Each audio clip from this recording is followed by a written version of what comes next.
Okay, let's talk about Gully Boy. When this film dropped back in 2019, it wasn't just another movie, right? It was a full-blown cultural moment. Yeah, on the surface it was this amazing underdog story about a kid from the Mumbai slums who becomes a rap star. But what if I told you that underneath all those killer beats and rhymes, it was telling an even more revolutionary story? Let's get into it. So, first things first, let's talk money. This movie made over 238 crore rupees worldwide. That's not just a hit, that's a global blockbuster. And think about it, this was a story about a pretty niche subculture, Mumbai's street rap scene. Its success just proved that audiences were absolutely starving for something raw and real. And it wasn't just about the box office numbers. The critics went wild for it. Film Companion called it an elusive mix of rhythm and underdog poetry, and they hailed director Zoya Akhtar as one of the most gifted filmmakers in the country. So this wasn't just a popular movie, it was a piece of masterful cinema. So we've got a box office smash, it's a critical darling, but we're gonna push past the whole rags to riches thing today and ask a totally different question. What if the most groundbreaking thing about Gully Boy was actually how it portrayed its women? Could this film have been a quiet feminist revolution hiding in plain sight? To really understand this, you've got to look beyond the hero, Murad. Because the real engine of this story, what really drives it forward, are the powerful, complex, and totally unconventional women in his orbit. See, while Murad's journey from the gully to the stage is the main plot, the women in his life are so much more than just side characters. They are not your typical love interests waiting in the wings. They have their own dreams, their own very real flaws, and their own power. They aren't just reacting to his story, they're grabbing it, shaping it, and in the process, they're shattering those old, tired roles for women in Bollywood. And this is where it gets really brilliant. The film gives us this incredible contrast between its two main female leads, Safina and Sky. Safina is this fiery, middle-class rebel. All her power, her agency, is channeled into this possessive, almost dangerously jealous defense of her relationship. But then you have Sky. She comes from a world of immense upper-class privilege. Her freedom is totally different. It's artistic. It's sexual. She just doesn't have the same chains that Safina is fighting against every single day.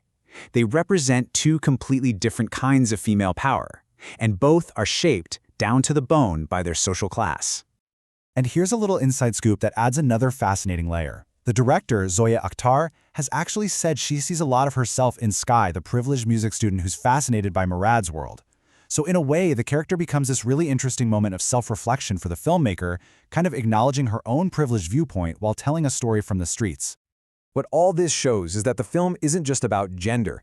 It's about how gender, class, and sexuality are all tangled up together. You can't separate them.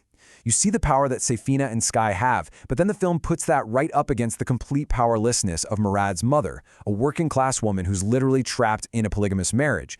It makes this powerful argument that a woman's freedom in this world is directly connected to her place in society. All right, let's zoom out for a second. To really appreciate how big of a deal these characters are, we need to put them in context. We need to look at the history of Indian cinema, because that journey makes the women of Gully Boy feel even more revolutionary. So, how did we even get here? How did Bollywood go from these one-dimensional heroines to the complex, messy, and powerful women we see in a film like this? Well, this timeline kind of gives you the quick version. Back in the 50s, you had the idealized woman, the noble, self-sacrificing type you see in Mother India. Then the 70s parallel cinema movement gave us more independent women who started to push back. But honestly, by the 2000s, things often took a step backward, with the rise of the item number, where women were often just reduced to objects for the male gaze. And that's what makes Gully Boy feel like the next giant leap forward, the arrival of the intersectional woman. Okay, so that brings us to this really key idea, intersectionality. Now, I know it sounds like a big, complicated academic word, but the concept is actually super simple. It's just the idea that you can't look at one part of who someone is by itself. All the different pieces of your identity, like your gender, your class, your religion, they all intersect and mash together to create your unique experience of the world, your unique blend of advantages and disadvantages. And this is exactly what Gully Boy does so brilliantly. It's a masterclass in telling an intersectional story.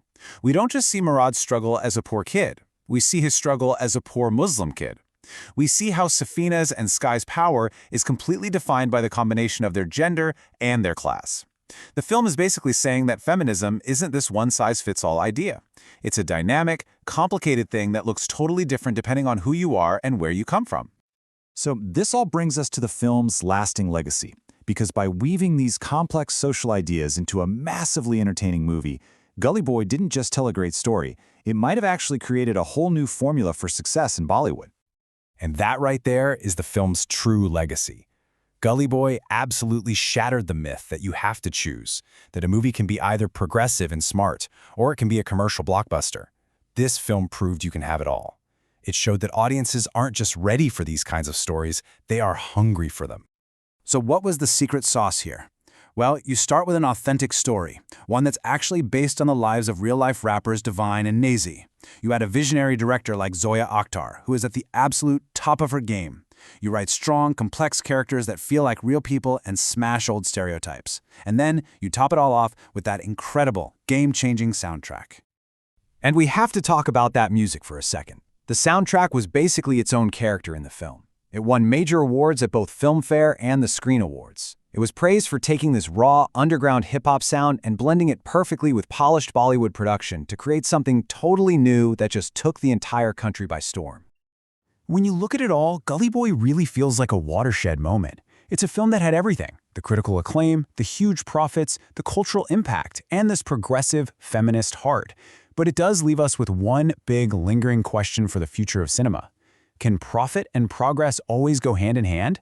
Or was Gully Boy the perfect storm, a once-in-a-generation film, a true lightning-in-a-bottle moment that might be impossible to ever catch again?